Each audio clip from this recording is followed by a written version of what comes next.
good to be back. It's been a while, but I love coming here, and I love the enthusiasm that you all bring.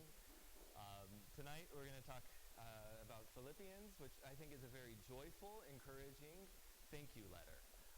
We're going to see how St. Paul stays joyful, even though he's in prison. He encourages the Philippians, and ultimately he's writing it as a thank you letter. So just as an introduction tonight to Philippians, it'll be brief, and then we'll go into the first couple of chapters of the book and look at some specific passages more closely. So when St. Paul was writing Philippians, he was clearly in prison. He mentions this in a few verses, and scholars debate whether it was in Caesarea, whether it was in Ephesus, or whether it was in Rome. And there's a hot debate on this going on. But for me, I don't know that it's that important. I think that really, we can debate it all we want, but the important thing is that St. Paul was in prison, we know that, and we know that he was actively contemplating imminent death. He thought he was going to die very soon. That's what's important. And it was a thank you letter for the Philippians for a gift that they sent through Epaphroditus, who was somebody from the Philippian community. The Philippians sent a gift, we don't know exactly what it was, to St. Paul while he was in prison. But in addition to expressing his gratitude, he also takes the opportunity to encourage the Philippians to stand firm in their faith and give some useful advice, I think, even for us. He had heard, probably from Epaphroditus, that there were some divisions going on, people were quarreling. You'll probably hear more about that next week. But it's in his encouragement for unity, it wasn't something like Corinthians that we see, where it's just like scathing. Like, you guys just need to get together. St. Paul really loves the Philippians. And again, it's a very joyful letter, and the encouragement that he gives isn't as scathing, it's much more uplifting, which is one of the reasons I particularly like this book. So you'll hear about it, again, a little bit more next week, about what exactly St. Paul means about partnership. But he says that I thank God in all my remembrance of you, always in every prayer of mine, for you making my prayer with joy. Thankful for your partnership in the gospel from the first day until now. And St. Paul, I think, particularly in this letter, it's I think one of the more intimate letters that he's written, in that he feels so close with the Philippians that he calls them my beloved. He says, I hold you in my heart. How I yearn for you with all the affections of Jesus Christ. These aren't things that we hear that often from Paul. Often I think he's more heady, he's more theological, he's expounding upon the mysteries of the faith. But here we see a particularly emotional side, I think, that we don't see in other books, in his other letters. I don't think that this tone is matched, in fact, in other letters. And the way that he feels about the Philippians is particularly distressing for him, given the situation. Here he is in prison, doesn't know if he's going to die. He really cares for the Philippians, and we'll get into this in a little bit. He's torn whether he wants to die and be with Christ or live for their benefit. So, in a way, we might consider this, or he might have considered this even, his last opportunity to write to them. He's talking about sending Timothy later in the letter, and maybe to take care of him, because Timothy was his, favorite disciple, and they were very close as a father and son, so he wants to send the very best to the community that he loves so much, if something should happen to him. So in a minute we'll get to his advice, but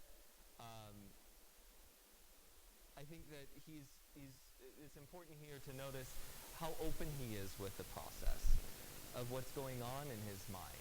This isn't heady theological stuff.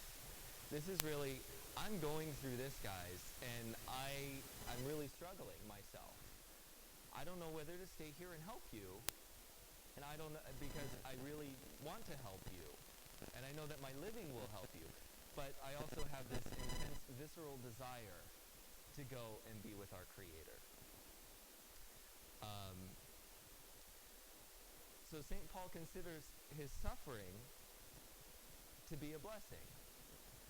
And he also considers the Philippians' suffering to be a blessing. And in fact, it's precisely because I think that St. Paul is suffering that he can tell them, you know what, your suffering is a blessing too. Let's think about times where I think that, we'll get to that. Anyway, but the conflict that he's talking about is being in prison himself, that he's saying the same conflict which you saw, because as you remember in Acts 18, he was thrown into prison during his second missionary trip when he traveled to Philippi, almost immediately.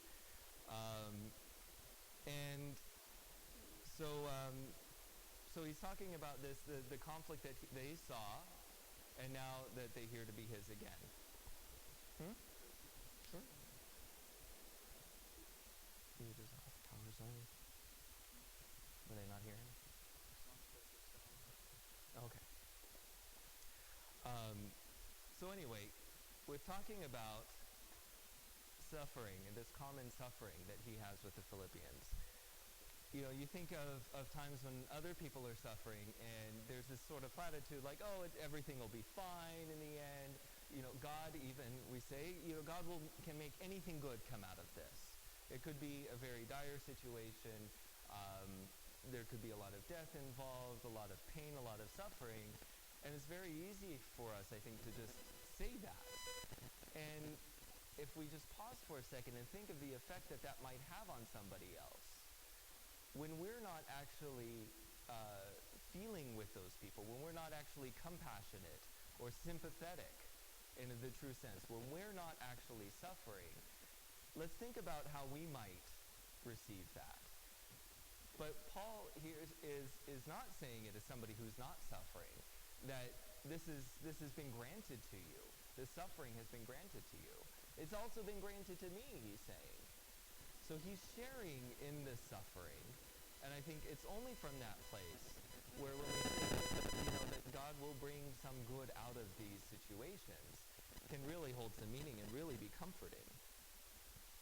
And of course good comes out of all situations. St. Paul himself says here that great good has come out of his imprisonment. Everybody around him knows that he's in prison because of Christ. He's suffering for Christ. And that in itself is a witness. And I'd like to show you just how the experience of joy is still in here. That he's saying, I will rejoice. It's not right in here, it's right before here, but he will rejoice that there is some good coming out of this.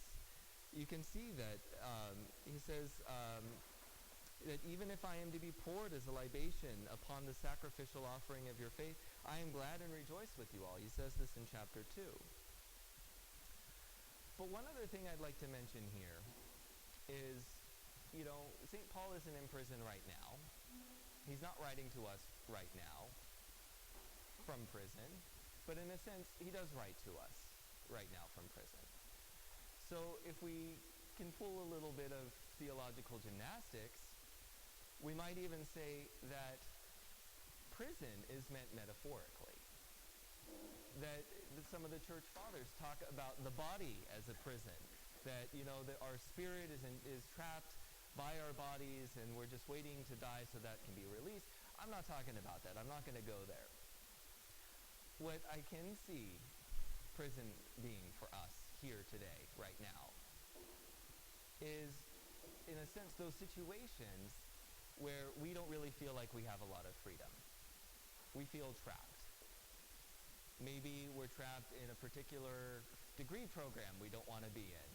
Maybe we're trapped at a certain location we don't want to be in New York City. I know I've been having trouble recently with, being in New York City, all the anger, all the narcissism and that kind of stuff. I just want to get the heck out of here. So in a sense, I feel trapped, looking forward to getting out, but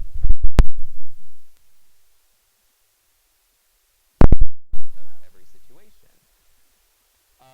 could be that there are things that are going on in your life that you feel trapped. Whether it's some trouble you're having in relationships with your family, with your friends. But again, even though there's great suffering in that, we see that St. Paul's suffering was even worse. He really was in prison waiting to die. And I think we can take a little bit of that joy from him, and that hope, honestly, that everything will turn out all right in the end. And I think that in the same way that St. Paul talks about unity and how important unity is to a community, and we're going to see that in just a minute here, that there's also a sense of internal unity, an internal coherence, a psychological coherence that we can have in ourselves that really helps us to be more peaceful and really helps us to be able to show to others the faith that we have. If we're saying one thing in front of our church friends and then we're going out and we're doing other things, I don't want to say hypocrisy because, we all experience that. But I would say that the more integrated we can be as human beings, as Christians, the more our faith actually shows to other people. It's an important sign of our faith.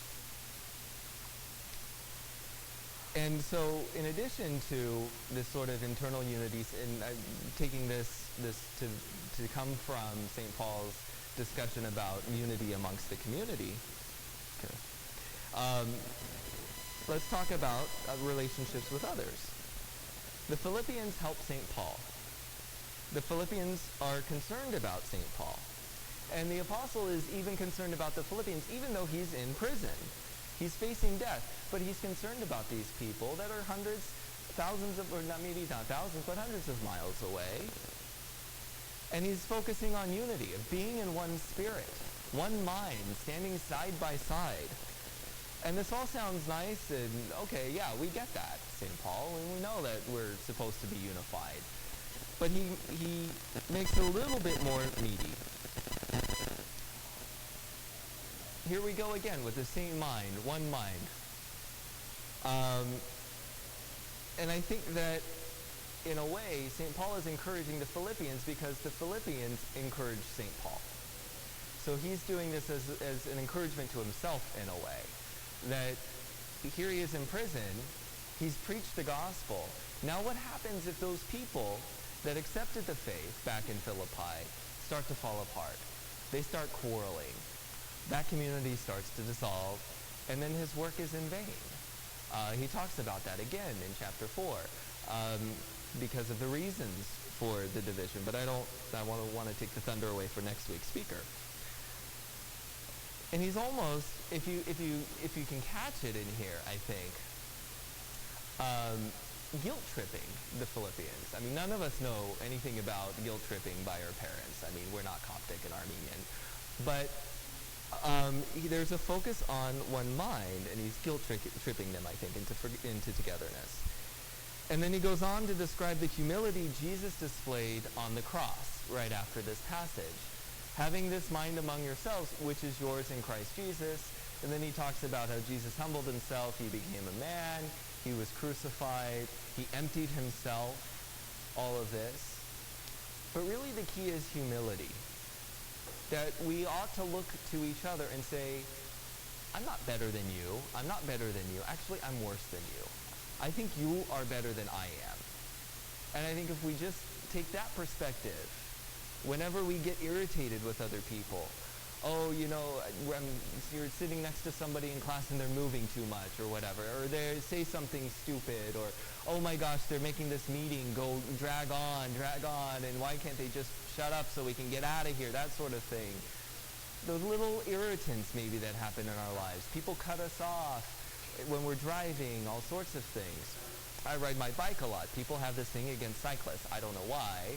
I don't think I'm a jerk when I ride, but other people are, maybe. So, all right. But to just pause in those moments and to really consider the other person better than ourselves.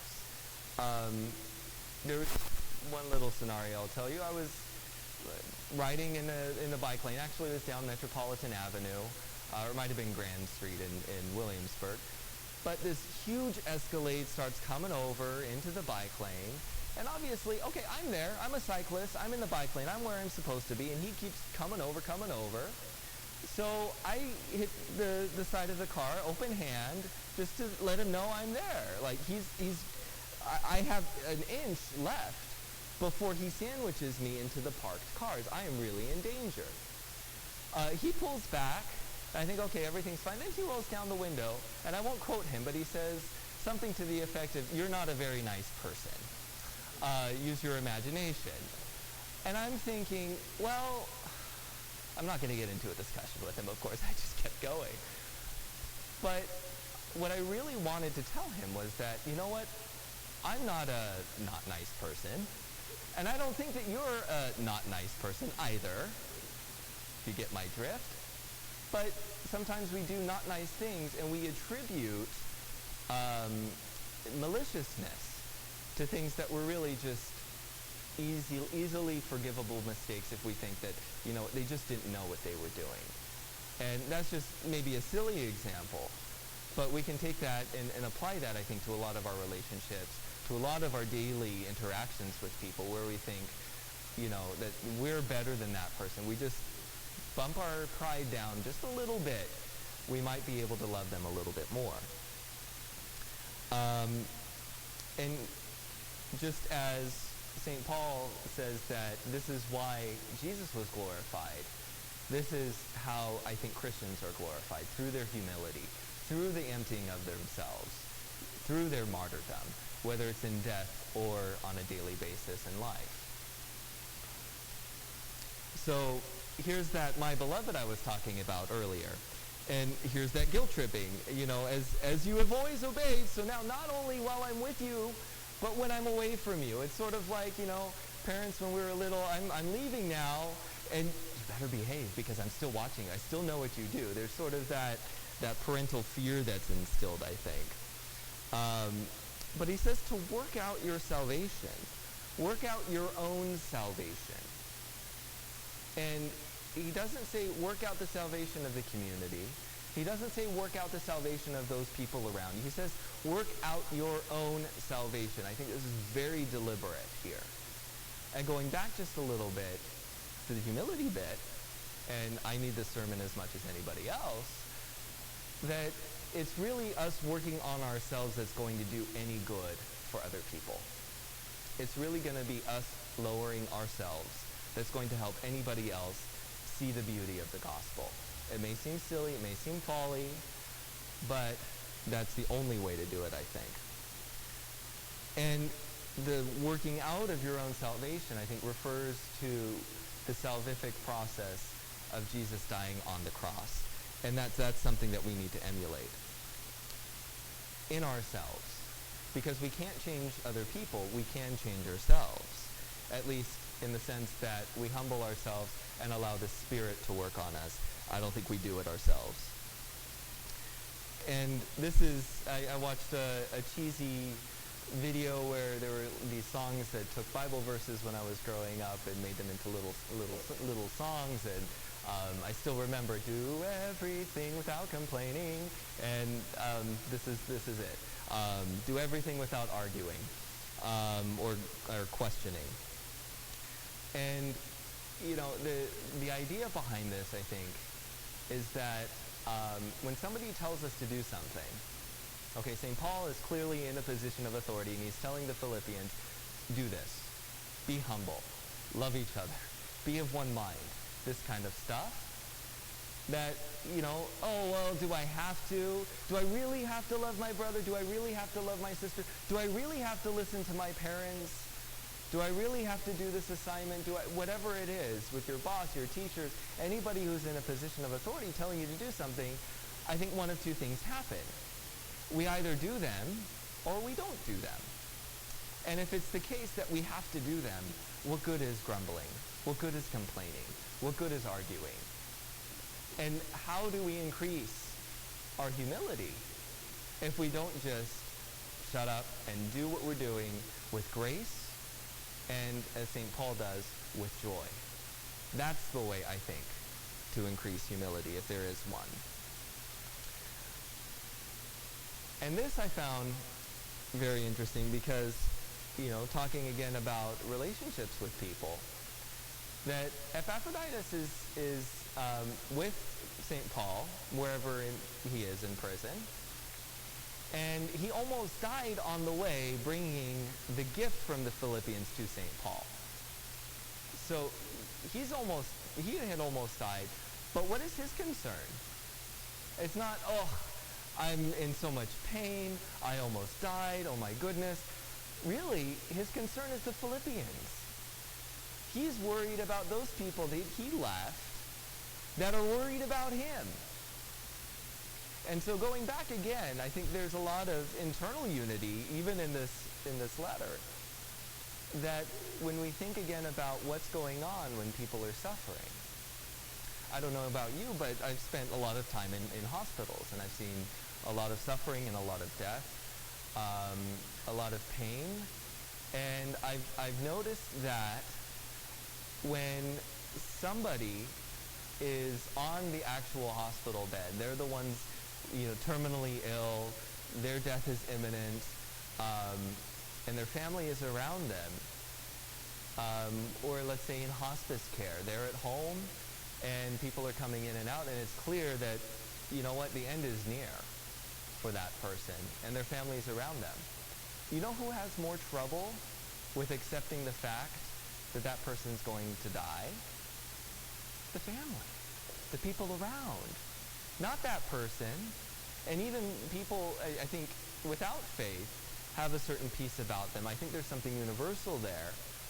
But I think those people with faith even more have a sense of peace, the same sort of peace, and even joy, I might say, that St. Paul had when he's thinking about, I'm going to die. It's not something that he's afraid of. It's actually something that he's yearning for, something that he wants. He'd rather do that than stay. But it's for the sake of others that he wants to stay, not for his own sake. And so not only does St. Paul demonstrate his own advice, which is, let each of you look not only to his own interest, but to the interests of others, that we saw in the previous slide, but he shows not his example, but the example of Epaphroditus, how he's doing that. Here's this guy who almost died, and he's interested not in himself, but in others. So I'd just like to close this fairly brief Bible study by saying that I hope that this letter, at least the first 2 chapters, and you'll continue next week, encourages us to grow in unity through humility amongst not only ourselves, but within ourselves as well. So thank you. Do you have any questions? Anything that you're thinking about? Did some of you were you able to read the book before you came in? And what did you think? What did you get out of it? Yes. You're shaking your head. No, okay. She's here in spirit.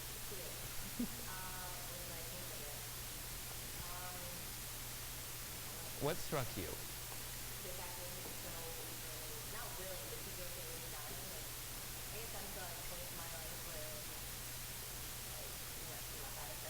Right. Mm-hmm. Oh, that's right. Right. Well, and that is, I think, a very important point to remember, that it's not that he's just accepting the fact that he's going to die, but he wants to. There's almost like, a question of, well, is he suicidal? I think that crosses a lot of people's minds when they read that. And not to get too deep into that, but I think that's part of wanting the suffering to be over. But it's not the suffering to be over that I'm going to do it to myself, but the suffering to be over is not necessarily a bad thing, even if it means my death. Because for St. Paul at least, I'm going to be with Jesus in a closer way than I can be when I'm living. Right? Any questions that you have about the book? Or the first couple of chapters? Anything not quite make sense? Yeah, I have a question. Sure. When he speaks about Christ emptying himself, chapter 2, Mm-hmm. is that just humility or there is a deeper theological meaning? What deeper theological meaning do you want to? He emptied himself from what? I mean, from, some people say from his glory, from his glory and from losing his divinity to stop the person. Mm-hmm. Yeah, if you read it again, there's a separation from the Father that happens, okay? And he doesn't, I think you're right, he doesn't count on his divinity to save him. And the emptying himself is as a sacrifice. I mean, there's a priest that teaches at St. Vladimir's, Abuna Paul Tarazi. And one of my favorite quotes is that the Russian theology is too high. I'm sorry, the Russian theology is too deep, and the Greek theology is too high, but the Armenians get it right. So there weren't a lot of Coptic students at the time, but I imagine they would have been in there as well. But it's my theology about it is very basic, very what you see is what you get. He emptied himself. All right, he was the libation. He was the salvation lamb, the salvific lamb that was sacrificed. That's the emptying of himself. He emptied himself of his blood. Okay, that was the life that he emptied himself of as a human being. Does that make sense? So that's the ultimate expression of humility. That's the ultimate expression of love. Those two things are, I think, very closely related. How can we love somebody if we've got so much pride? And how can we be humble if we don't have love? I think, there's a feedback loop there. I like keeping things simple. Gets too complicated and then I don't know what's going on anymore. This father says that father says that. How do we reconcile this? Just stick with the text is what I've been taught. Makes things a lot easier. Yeah. I wanted to hear your St. Paul, amongst everyone else in the Bible, stands out to me as one who's fire in his heart. I feel like there were no ups and downs, although there are. Mm-hmm. Reading certain books where he almost sounds like he's in despair. But his zeal and his fire never ceases. Mm-hmm. What do you think it was that kept this fire burning so strong? How do you think he emulated, that? By the way, thank you for coming. Oh, of course. My pleasure. Thank you for inviting me. We read in Thessalonians too, 1 Thessalonians, that I don't want you to be ignorant, brethren, of the affliction we experienced in Asia. And he goes on. We were so utterly despairing at that point. We even gave up on life itself, right?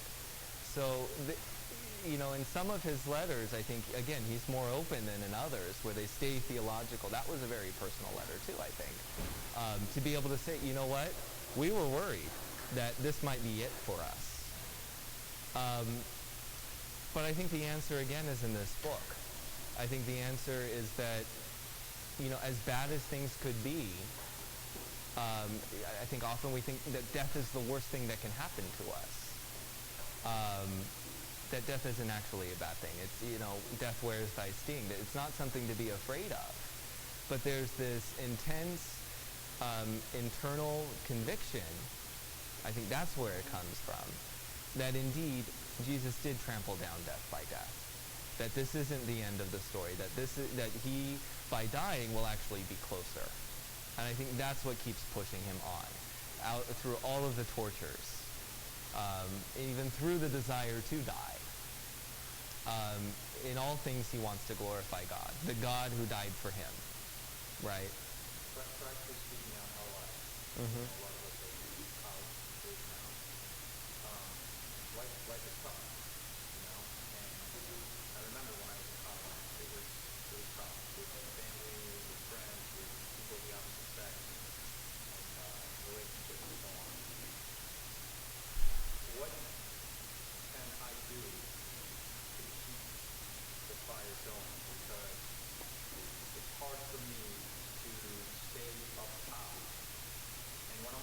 feels amazing. This is what I hear all the time. But they say, once, just when I'm down, I'm down. Mm-hmm. And when I'm up, I'm up. But I just want to always be up. I want to be like St. Paul. What did he have? What was it? And how can I, no matter what the circumstances around me, keep the fire burning inside of me all the time? Is that possible? Yeah, I think that I tend to think of those experiences of emotions. We see this vacillation of highs and lows, and that's, I think, a product of multiple things, not the least of which in college are hormones raging, right? Like, we're still not done with adolescence. I'm way past that. Well, I am too. But I think, even though it wasn't that long ago, but what I think happens, at least with St. Paul, is that those highs are still high, but instead of coming down this low at those times, that low gets pulled up. So that there's this, it seems even keeled, that even when he's chiding people, he's not getting that angry anymore. And we can see that progression through his letters, I think. And how do we do that then is the question, right? I think that a lot of it has to do with what we believe about certain things. I'm of the mind, I follow the Stoics, I follow Jesus, I follow the Church Fathers, in thinking that whatever we feel is based on our emotions.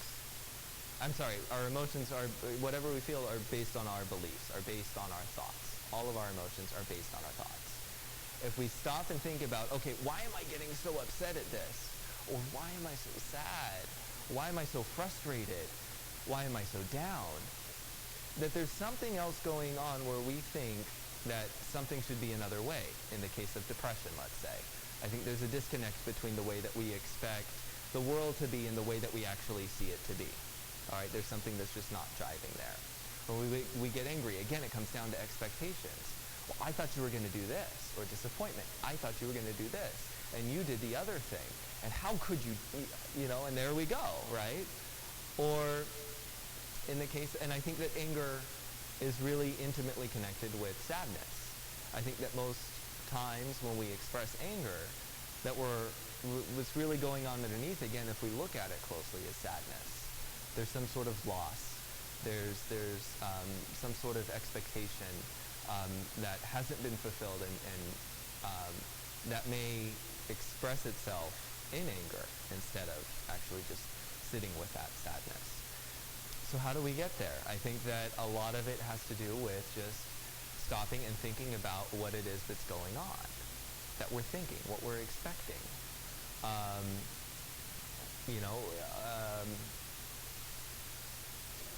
We examine those beliefs, we examine those expectations and work on changing them through the Spirit, through prayer, through just sitting with Jesus, for goodness sake, every morning for 10 minutes. And sitting with him for 10 minutes in the evening, not even praying, not even reading scripture, but just sitting there and realizing that, and it may not even need to be that long. You may not feel comfortable with it being that long. Just realizing you're in the presence of God through all of these things, I think is a big benefit. Does that touch a little bit of what you were getting at? Okay. I can give you my master's thesis if you want to read more about it. Does that make sense to people? That like when we're feeling things and there are like very strong emotions going on, usually it has to do with the way that we're thinking about something. Okay, so if we change those thoughts, perhaps those emotions will change for the better. And I think. You have some examples? Just to clarify. Sure. I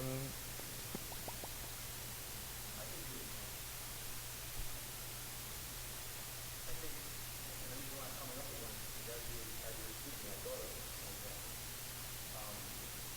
What stuck out to me was when you said, don't have high expectations, but adjust your expectations. And then I put it in the context of Christ, and I imagine if God forbid, he upheld his expectation of us.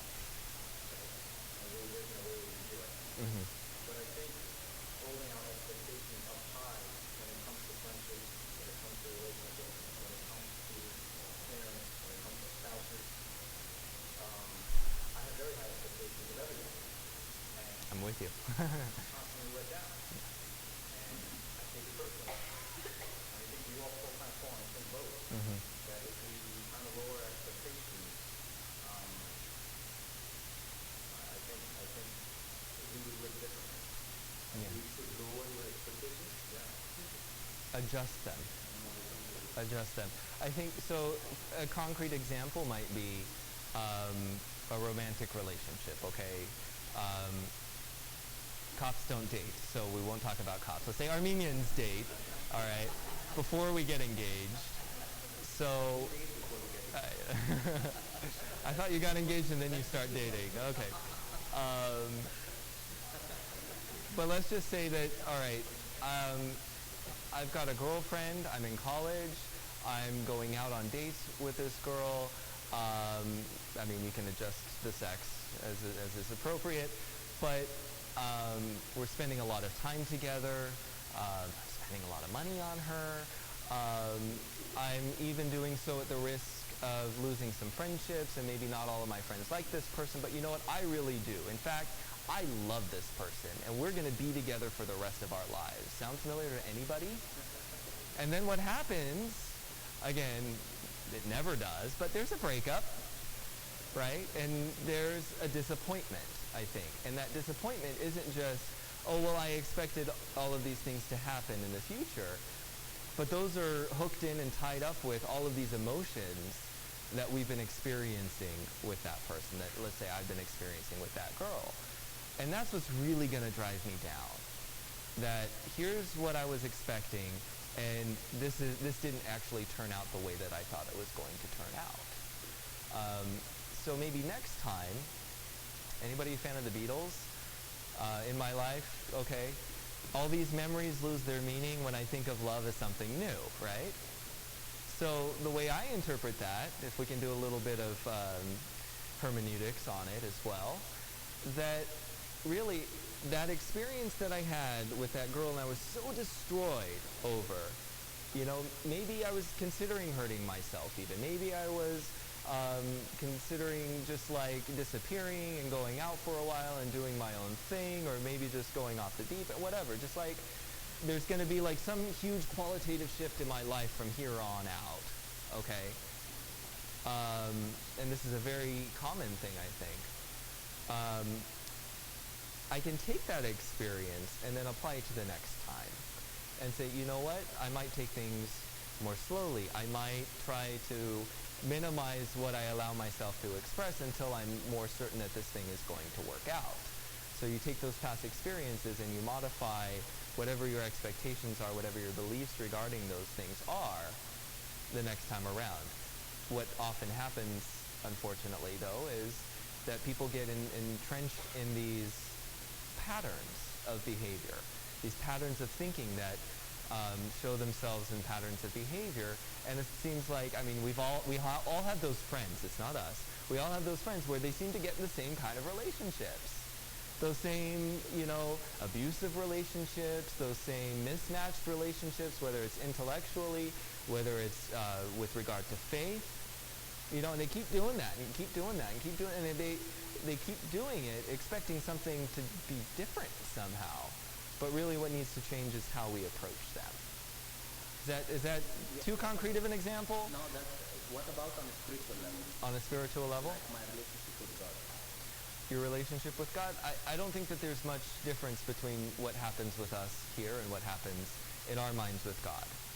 You know, we see him as Father, right? That's not, that we don't see him as some nebulous being that whatever is like out there, or we picture him, at least I do in my mind, as a person would, right? So he's a father. We have Jesus Christ, the image of the Father. And I think that often our expectations of God also need to be modified. Because we think, you know, this bad thing happened to me, to my friends, to my family member, whatever it was. God, how could you do that? How could you allow this to happen? Right? And that the expectation is that, oh, well, if we just have strong enough faith that nothing bad is going to happen to us. Well, really, our faith, yes, is our shield, but our faith is our shield from what? I don't think it's a shield against bad things happening to us. But that's our expectation in God, and we get disappointed in God, and then our relationship with him goes down the drain. And then when we're feeling high, we're dependent on him, we're spending time with him, we love him, we're loving other people, and everything's great. But then again, it's only a matter of time before there's some sort of conflict, let's say, where God doesn't hold up his side of the relationship, according to us. And I think, again, if we modify that a little bit and just remember that he knows what he's doing a little bit better than we know what he's doing, and we go back and we immerse ourselves in Scripture. I know it sounds cheesy. I know it sounds like it's just been hammered in, but I think it's true that we see the examples of people who have, even in the worst situations, depended on God, and what happens? They turn out okay, right? Even if it means death. That's I think, our shield. That's what it protects us against, is everlasting death.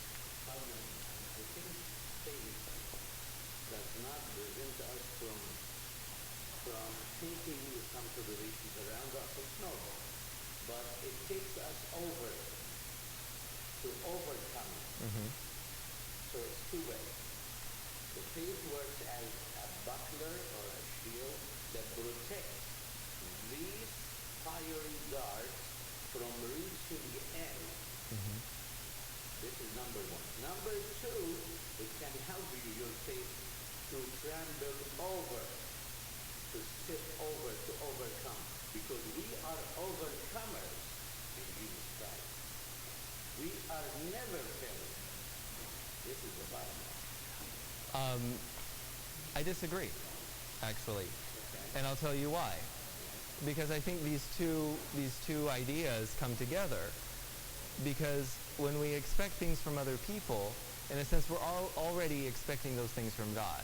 You know, that girl that I was with, that, you know, we're going to get married and live happily ever after and have a whole bunch of faithful kids that are just going to grow up in the church and never leave and take care of us and all of that stuff as we get old and see our grandchildren and our great-grandchildren live happily ever after, right? Those sorts of expectations of the other person are again tied in with our expectations of God. That God is going to bless me. I've prayed about this situation. This is where he's leading me. How many times have I been on a road where I think that that's where God is leading me? And then I realize, oh, I need to be doing something else. But I took that step once I realized that God was actually still leading me to realize that, oh, he wanted me to go this way. And I took that step and, oh, wait, I need to keep going this way or that way. So I'm not saying that they're completely disconnected. Yes, but the real faith puts you really in the will of God. Whether I have faith or not, Even if you he's leading me. if you go back. Whether I have faith or not, whether I'm aware that God is leading me or not, he is. So that's where I think that even in those times where I can see in my life that my faith has just been really crummy, that I look back at a certain point, once I have that faith back, and say, yep, that was God's doing all along. But in the moment, that's what I'm saying, how the suffering, if you're not suffering with that person in the same way as that person, that saying, oh, it'll be all right in the end, really does absolutely no good. Your faith will carry him if he is lower than his faith. You can carry a church by one person's faith. John the Baptist carried the whole generation by his faith. Mm-hmm. And I think the way to do that is through one's presence. The more connected I am with God, it's not because of what I'm going to say or even do, but it's going to be His Shekinah, his presence. his through me. Whatever again, we're going back to humility and diminishing myself and allowing the Spirit to take over. Wait, I saw another hand up. Oh, yes. I don't know if that makes anything together or no, but you were saying about... It's okay, it's all one big book. Or one big. About having low expectations of people, but then if you're trying to be humble, don't you expect... I mean, not expect, but don't you put that person on a way higher level than what you are to be humble to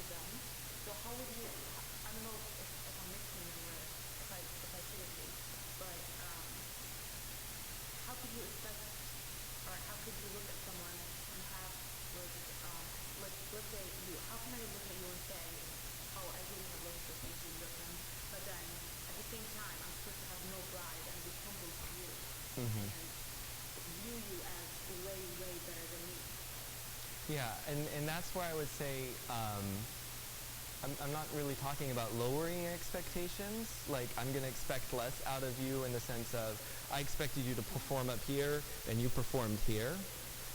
I guess more of what I'm saying is when it comes to other people, expect fewer things. Okay, I'm not going to, I mean, you can look at me and have this whole, like, image in your head about my life and how, you know, I do X, Y, and Z, and it's all, like, centered around the church and very faithful or whatever, and I'll tell you, I'll be the first one to tell you that's, you know, completely, you know, silly, right? That's not my whole life, and that so anyway. So it's not that you're expecting me to be up here and I'm really actually performing down here. And it's only a matter of time, by the way, before you realize that really this is where I am. Okay? My thing is not to look to other people and expect them to do certain things. Okay, so where that comes in with humility, I think, is especially when we get caught and we see that somebody did something that we expected them not to do. Okay? Or we expected them to do something that they didn't do. All right? And that's where the humility comes in to say, you know what? That was my expectation. That wasn't what they had in mind. But whatever it was that was going on in here was projected onto that person, and I expected them to read my mind and whatever, you know? Does that make a little bit more sense? Okay. Yeah. No, you didn't? Okay. Maybe afterwards? Nothing. Anybody else? I'm around for a little bit afterwards, so if you're too, relationships and stuff is too much to talk about in front of everybody, that's fine. No dating. Not until you're engaged. That's not the idea. Right. So if there are no questions, I guess we'll close in prayer. Oh, okay, please.